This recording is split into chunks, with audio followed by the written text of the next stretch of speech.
Hi everyone, periodic properties chapter का आज हम लेवल 3 स्टार्ट करने जा रहे हैं और इस वीडियो में हम पैसेज 1 टू 5 डिस्कस करेंगे। Let's start from passage 1। Passage 1 में हमें सिंपली बोला गया है कि आयोनाइजेशन पोटेंशियल जो फैक्टर है वो किस किस पॉइंट्स पे डिपेंड कर सकता है। चार्ज ऑन न्यूक्लियस के इंक्रीज करने पे आयोनाइजेशन पोटेंशियल इंक्रीज करता है, एटॉमिक रेडियस डिक्रीज करने पे ये बढ़ता है, और स्क्रीनिंग इफेक्ट यदि हमारे पास ज़्यादा ऑब्जर्व हो रहा है तो आयोनाइजेशन पोटेंशियल हमारा डिक्रीज करेगा। तो इन पॉइंट्स को ध्यान रखते हुए अपन क्वेश्चंस को सॉल्व करेंगे। पहला क्वेश्चन है ionisation potential of sodium would be numerically the same as. तो हमारे पास आयोनाइजेशन जो देखेंगे सोडियम का वो किस में हो जाएगा, Na प्लस प्लस एक इलेक्ट्रॉन में। अब न्यूमेरिकली यहाँ पर जो एनर्जी रिलीज होगी, यहाँ पर लेट से एक्स एनर्जी रिलीज हो रही है, तो सिमिलरली जो उल्टा प्रोसेस होगा Na प्लस प्लस इलेक्ट्रॉन इसके लिए होगी, बट इसका साइन चेंज हो जाएगा, मैग्नीट्यूड सेम होगा। तो ये वाला जो प्रोसेस है that is ionisation energy of sodium, और ये वाला जो प्रोसेस है that is electron affinity of Na plus में एक इलेक्ट्रॉन ऐड कर रहे हैं। इन दोनों की एनर्जीज जो होगी मैग्नीट्यूड वाइज सेम होगी, तो ऑप्शन ए हमारा करेक्ट आंसर हो जाएगा। फिर बोला गया विच of the following element has the least ionization potential. तो एटॉमिक रेडियस के बेसिस पे देखें तो एटॉमिक रेडियस बढ़ने पर आयोनाइजेशन एनर्जी क्या होती है, डिक्रीज होती है। तो अपन यहाँ पर देख लें, लिथियम, हमारे पास sodium, potassium, rubidium, caesium, top to bottom जाते हैं तो हमारे पास क्या होता है, रेडियस इंक्रीज करती है। और हमारे पास यहाँ पर बेरिलियम, मैग्नीशियम और कैल्शियम की बात करें तो सबसे ज़्यादा साइज जो है वो सीजियम की है, इस वजह से इसका लीस्ट आयोनाइजेशन पोटेंशियल हो जाएगा। तो ऑप्शन बी हमारा करेक्ट आंसर है।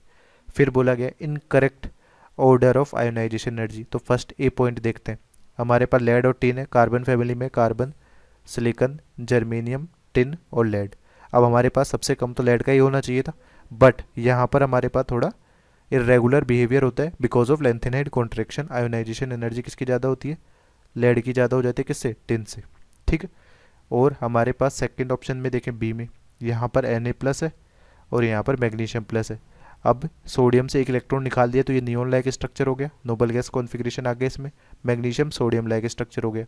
तो अब एडिशनल फर्दर एक और इलेक्ट्रॉन निकालना किसमें मुश्किल होगा, Na प्लस से इलेक्ट्रॉन निकालना डिफिकल्ट होगा, तो इसकी आयोनाइजेशन एनर्जी ज़्यादा हो जाएगी। सी ऑप्शन देख लेते हैं, हमारे पास लिथियम प्लस है और ऑक्सीजन प्लस है, तो लिथियम प्लस हमारे पास किसका जैसा होगा, हीलियम लाइक स्ट्रक्चर है, और ऑक्सीजन प्लस नाइट्रोजन लाइक। तो पीरियोडिक टेबल में हीलियम की आयोनाइजेशन एनर्जी सबसे ज़्यादा होती है, ठीक है, क्योंकि एक तो ये फुल्ली फिल्ड कॉन्फ़िगरेशन है और यहाँ पर हाफ फिल्ड कॉन्फ़िगरेशन है, इस वजह से आयोनाइजेशन एनर्जी लिथियम प्लस की ज़्यादा होगी किसके कंपैरिजन में, O प्लस की। बट यहाँ पर अपने पास उल्टा दिया हुआ है, तो यही हमारा फॉल्स स्टेटमेंट हो जाएगा। तो ऑप्शन सी हमारा करेक्ट आंसर है, ठीक है। नेक्स्ट है पैसेज 2। पैसेज 2 में सिंपली बोला गया है कि हमारे पास किसी भी एलिमेंट का एस, पी, डी और एफ ब्लॉक में होना किससे डिसाइड होता है, इलेक्ट्रॉनिक कॉन्फ़िगरेशन से डिसाइड होता है। और ionisation energy, electron affinity, electronegativity, atomic and ionic radius और फिजिकल प्रॉपर्टीज भी जो होती हैं वो इन ब्लॉक्स के अलग अलग ग्रुप और पीरियड में कुछ पर्टिकुलर पैटर्न को फॉलो करती हुई दिखती है, तो उनके बेसिस पे अपने को कुछ आंसर्स के सॉल्यूशन देने। तो यहाँ पर क्वेश्चन 1 अपने को बोला गया है on the moving from lithium to fluorine in the second period there would be decrease in. तो लिथियम से फ्लोरीन की तरफ जा रहे हैं तो पीरियड के अलोंग जा रहे हैं, पीरियड के अलोंग जाएंगे तो हमारे पास मेटेलिक करेक्टर डिक्रीज होंगे, मेटेलिक करेक्टर डिक्रीज होते हैं, तभी तो हमारे पास लिथियम मेटल है और ये नॉन मेटल्स में आते हैं, यानी नॉन मेटेलिक करेक्टर क्या होगा, इंक्रीज होगा,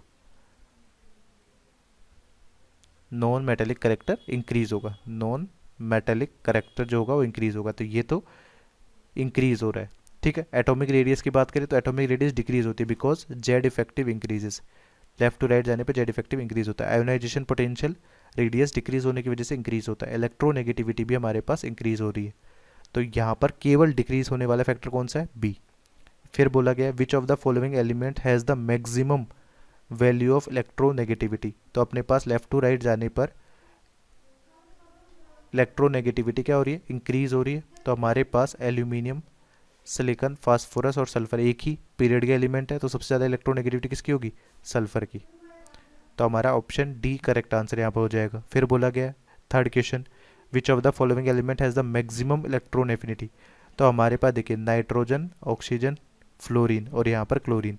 इलेक्ट्रॉन एफिनिटी जो होती है वो थर्ड पीरियड एलिमेंट की ज़्यादा होती है, किससे, सेकेंड पीरियड एलिमेंट से, बिकॉज यहाँ पे थर्ड पीरियड एलिमेंट में 3p का साइज़ थोड़ा बड़ा है और 2p का थोड़ा छोटा है, जिसकी वजह से कमिंग इलेक्ट्रॉन को रिपल्शन यहाँ पर ज़्यादा लगता है। ठीक है, तो यहाँ पर ये तो सेकेंड पीरियड है और यहाँ पे थर्ड पीरियड है, और पीरियोडिक टेबल में सबसे ज़्यादा इलेक्ट्रॉन एफिनिटी भी क्लोरीन की होती है। तो इलेक्ट्रॉन एफिनिटी का ऑर्डर हमारे पास क्या हो जाएगा, क्लोरीन देन फ्लोरीन, और लेफ्ट टू राइट जाने पे भी इलेक्ट्रॉन एफिनिटी हमारे पास इंक्रीज ही होती है। तो हमारे पास ऑक्सीजन देन नाइट्रोजन, तो हमारा ऑप्शन डी यहाँ पे करेक्ट आंसर होगा।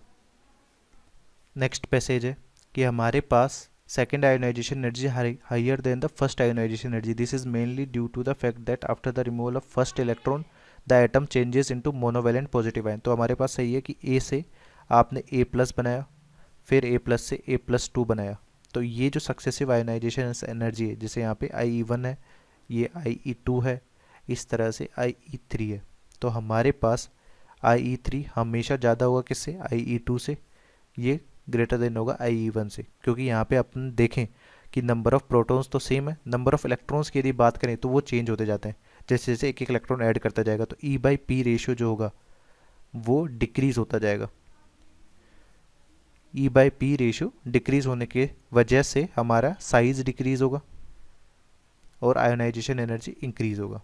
ठीक है, तो अपने पास बोला गया है successive ionisation energy of an atom is greater than previous one.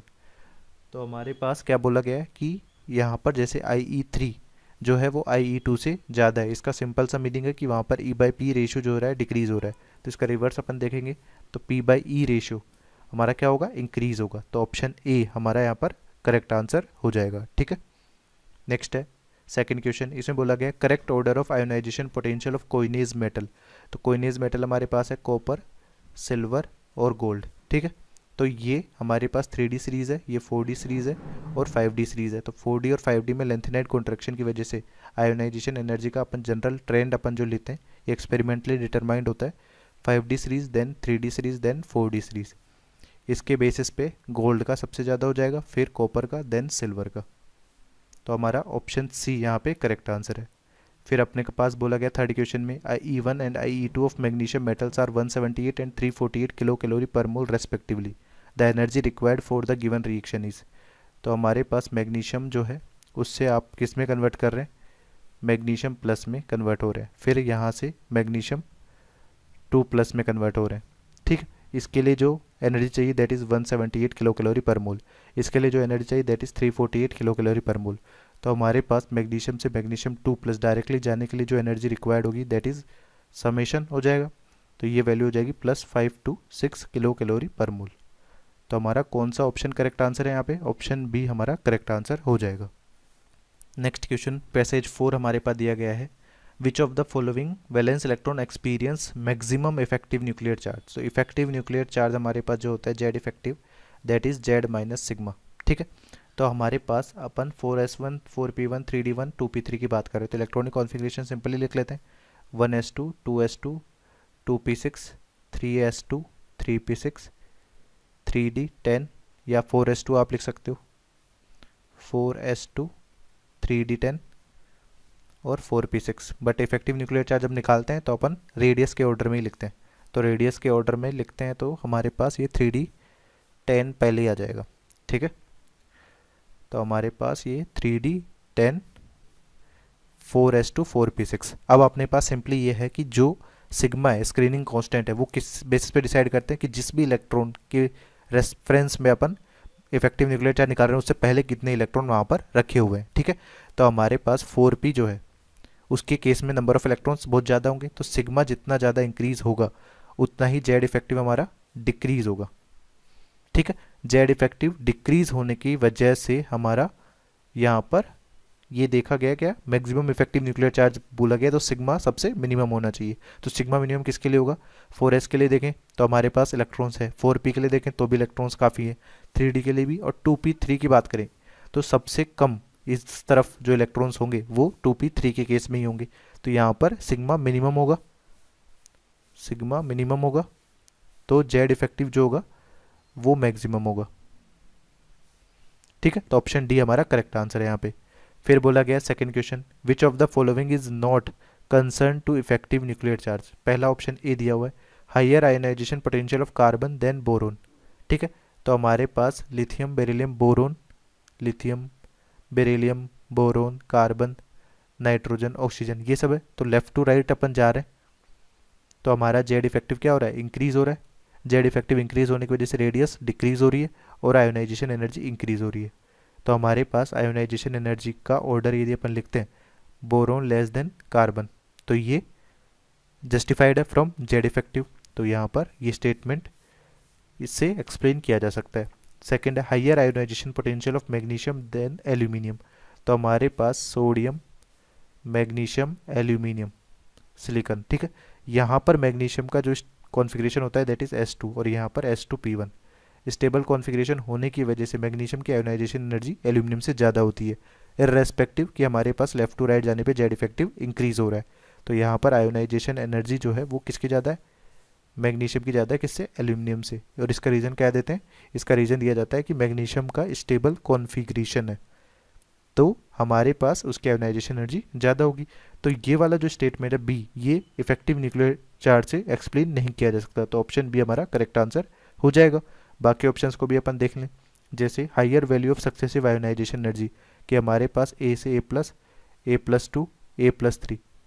तो हमारे पास जैसे जैसे ऑक्सीडेशन स्टेट भी बढ़ती जा रही है वैसे वैसे आयोनाइजेशन एनर्जी भी बढ़ेगी, क्योंकि हमारे पास यहाँ पर जेड इफेक्टिव जो टर्म है जेड माइनस सिग्मा, इसमें सिग्मा जो होता है वो डिक्रीज करता जाता है। ये सिग्मा डिक्रीज करता जाएगा तो जेड इफेक्टिव हमारा क्या होता जाएगा, इंक्रीज होता जाएगा। जेड इफेक्टिव इंक्रीज होगा तो आयोनाइजेशन एनर्जी भी क्या होगी, इंक्रीज होगी। तो दोनों ही स्टेटमेंट आराम से अपन एक्सप्लेन कर सकते हैं फ्रॉम इफेक्टिव न्यूक्लियर चार्ज, ठीक है। नेक्स्ट है third, ionisation energy is not influenced by. तो हमारे पास आयोनाइजेशन एनर्जी देखें तो साइज ऑफ एटम, यदि साइज हमारे पास डिक्रीज होती है तो आयोनाइजेशन एनर्जी क्या होगी, इंक्रीज होगी। सिमिलरली जेड इफेक्टिव यदि इंक्रीज होता है तो हमारे पास आयोनाइजेशन एनर्जी भी इंक्रीज होगी। Electrons present in inner shell हमारे पास यदि इंक्रीज होते हैं तो शील्डिंग इफेक्ट हमारे पास क्या होगा, इंक्रीज होगा। शील्डिंग इंक्रीज होगी तो हमारे पास आयोनाइजेशन एनर्जी डिक्रीज होगी। तो ये तीनों ही फैक्टर आयोनाइजेशन एनर्जी को अफेक्ट कर सकते हैं, बट चेंज इन एंट्रोपी से आयोनाइजेशन एनर्जी पे कोई भी फर्क नहीं पड़ेगा। तो ऑप्शन डी हमारा यहाँ पर करेक्ट आंसर होगा, ठीक है। नेक्स्ट है क्वेश्चन 5, इसमें क्या बोला गया है, कुछ एटम्स हैं उनके रेस्पेक्टिव फर्स्ट, सेकंड और थर्ड आयोनाइजेशन एनर्जी दी गई है। ये फर्स्ट आयोनाइजेशन एनर्जी का डेटा है, ठीक है, सेकंड और थर्ड। अपने को बोला गया which element is a noble gas. Noble gas का सिंपल सा मीनिंग है जैसे कि नियोन है, नियोन स्टेबल कॉन्फ़िगरेशन होने की वजह से पहला इलेक्ट्रॉन है, आप इससे बाहर नहीं निकाल सकते, ठीक है। तो फर्स्ट आयोनाइजेशन एनर्जी सबसे ज़्यादा होगी। तो फर्स्ट आयोनाइजेशन एनर्जी यहाँ पे देखें सबसे मैक्सिमम किसकी आ रही है, 497 टी की आ रही है। तो यही हमारा क्या हो जाएगा, नोबल गैस हो जाएगा। तो बी हमारा नोबल गैस हो गया। फिर बोला गया which element form stable unipositive ion.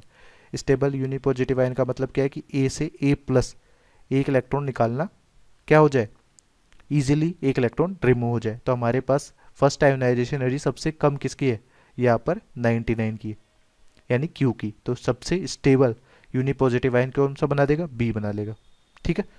फिर अपने को पास बोला गया the element having most stable oxidation state +2, यानी हमारे पास 2 इलेक्ट्रॉन तक वो इजीली निकाल ले, थर्ड इलेक्ट्रॉन निकालना वहाँ पर काफ़ी डिफिकल्ट हो।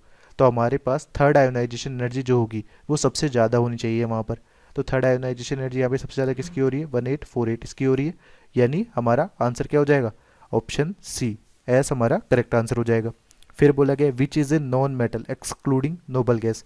तो हमारे पास आप पीरियोडिक टेबल में देखते हैं तो नोबल गैस जैसे हीलियम, नियोन, आर्गन, इनके पहले वाले जो भी एलिमेंट है हमारे पास यहाँ पर नाइट्रोजन, ऑक्सीजन, फ्लोरीन, ये सब नॉन मेटल्स कैटेगरी में आते हैं। तो नोबल गैस अपन ने प्रेडिक्ट किया था यहाँ पे टी, ठीक। तो टी की आयोनाइजेशन एनर्जी सबसे ज़्यादा आ रही है फर्स्ट वाली। तो फर्स्ट के बाद में 497 के बाद में सबसे ज़्यादा आयोनाइजेशन एनर्जी किसकी आ रही है, पी की 300। तो हमारे पास ionisation energy left to right जाने पे हमारे पास इंक्रीज ही होती है, सबसे ज़्यादा नोबल गैसेस की होगी और फिर उसके बाद में किसकी होगी, नॉन मेटल्स की होगी। तो यहाँ पे नॉन मेटल्स कौन सा हो जाएगा, पी हमारा नॉन मेटल हो जाएगा। तो ऑप्शन ए करेक्ट आंसर है यहाँ पर, ठीक है। फिर अपने पास फिफ्थ क्वेश्चन बोला गया if Q reacts with fluorine and oxygen the molecular formula of fluoride and oxide will be. तो हमारे पास क्यू जो है, क्यू हमारे पास फर्स्ट आयोनाइजेशन एनर्जी के बेसिस पे बोला गया था, यानी क्यू प्लस फॉर्म में बना सकता है ईजिली। तो फ्लोराइड अपन बनाएंगे तो F-1 ये इंटरचेंज ऐसा करेगा तो हमारे पास बन जाएगा QF। सिमिलरली Q+1 है और O2- है तो ये कुछ इस तरह से हो जाएगा। तो हमारे पास ये Q2O बन जाएगा। तो हमारे पास फिफ्थ का जो आंसर होगा वो कौन सा हो जाएगा, क्यू एफ और Q two O, option B correct answer हो जाएगा। इसी तरह से अपन यहाँ पर बोलें fifth sixth question, which of the following pair represents elements of same group. तो एलिमेंट्स ऑफ सेम ग्रुप का मतलब है कि एक ही ऑक्सीडेशन स्टेट शो करें, जैसे कि हमारे पास क्यू में अपन देखें तो यहाँ पर 99 यानी इजीली +1 बना के यहाँ पे देखें 734, यानी ड्रास्टिक चेंज हो रहा है 99 से 734। वैसे ही 118 के केस में हो रहा है, यहाँ पर भी एक इलेक्ट्रॉन रिमूव करने के बाद सेकेंड आयोनाइजेशन एनर्जी में काफ़ी ज़्यादा इंक्रीमेंट आ रहा है, यानी सेकेंड इलेक्ट्रॉन रिमूव करना दोनों ही केस में क्या है, डिफिकल्ट है। तो हमारे पास ये दोनों के दोनों ग्रुप्स क्या है, हमारे सेम ग्रुप में हो जाएंगे, यानी क्यू भी हमारा +1 स्टेट में रहेगा यूनिपॉजिटिव और आर भी +1 स्टेट में रहेगा। ठीक है, तो सेम ग्रुप के होने की वजह से ऑप्शन ए करेक्ट आंसर हो जाएगा। अब इसमें आप कंफ्यूज हो सकते हैं कि सर यहाँ पर सेकंड क्वेश्चन में स्टेबल यूनिपॉजिटिव आयन बनाने का पॉसिबिलिटी आर की भी तो हो सकती थी। ठीक है, तो हमारा यहाँ पर कोई ऑप्शन दिया हुआ था क्या सेकंड में, अपने पास सेकंड में आर ऑप्शन था ही नहीं। ठीक है, तो इस बेसिस पे अपन ने क्यू आंसर वहाँ पर सेलेक्ट कर लिया था। ठीक है।